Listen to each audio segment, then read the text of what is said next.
منقول ہے کہ ایک شخص ایک عورت کو زبردستی پکڑے ہوئے تھا اور اس کی گردن پر چاقو رکھے ہوئے تھا۔ کسی کی ہمت نہیں ہو رہی تھی کہ اس کے پاس آئے اور اس عورت کو بچا لے، اس عورت کو چھٹا لے۔ وہ اس کی گردن پر چاقو رکھے ہوئے تھا۔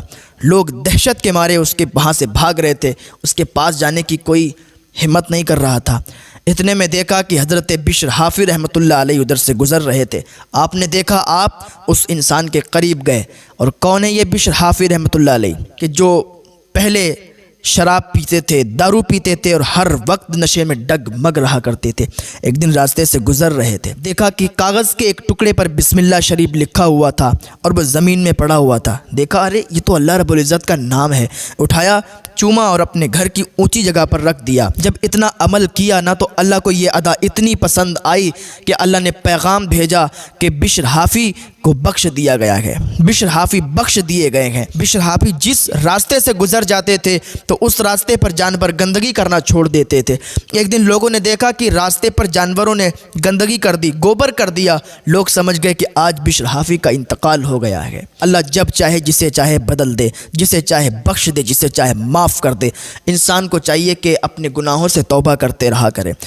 ہاں، شراب پینے والا، چوری کرنے والا، زنا کرنے والا اللہ کی بارگاہ میں توبہ کر لے تو اللہ تعالیٰ چاہے تو اس کی توبہ معاف فرما کر اسے اپنا ولی بنا دے، ہاں، اسے اپنا دوست بنا لے۔ بشر حافی ادھر سے گزر رہے تھے اور دیکھا کہ ایک انسان ہے جو ایک عورت کے گردن پر چاقو رکھے ہے اور کوئی ہمت نہیں کر رہا کہ اس کے پاس جائے۔ بشر حافی گئے اور اس کے شانہ سے شانہ ملا کے کھڑے ہوئے اور اس کے کان میں کچھ کہا۔ اس نے سنا، بے ہوش ہوا، گر گیا۔ بے ہوش ہو کے جب گرا، تھوڑی دیر کے بعد جب وہ اٹھا تو پسینہ پسینہ تھا اور اس کے چہرے پر ایک ڈر تھا، ہیبت طاری تھی۔ لوگوں نے پوچھا کہ کہنے والے نے تمہارے کان میں کیا کہا کہ جس کی وجہ سے تم پسینہ پسینہ ہو گئے اور تمہارے ہیبت طاری ہے، تم ڈر رہے ہو، کیا وجہ ہے؟ اس نے کہا کہ ایک کہنے والا انسان آیا، میں نے اسے دیکھا نہیں، وہ کون تھا؟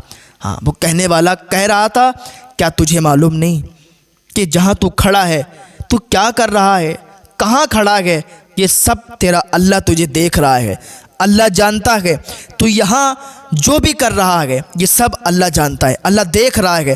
جب میں نے اتنا سنا تو مجھ پہ ہیبت طاری ہو گئی اور میں نے سوچا کہ میں اللہ کے حضور کیسے جاؤں گا۔ وہ کہنے والا کہہ رہا تھا، یہاں تو یہ کانڈ کر دے گا، لیکن کل تو اللہ کے حضور کیسے پیش ہوگا، کیسے کھڑا ہوگا؟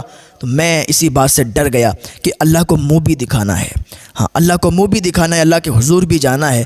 تو میں ڈر گیا اور میں نے اس عورت کو چھوڑ دیا، وہ عورت بھی چلی گئی۔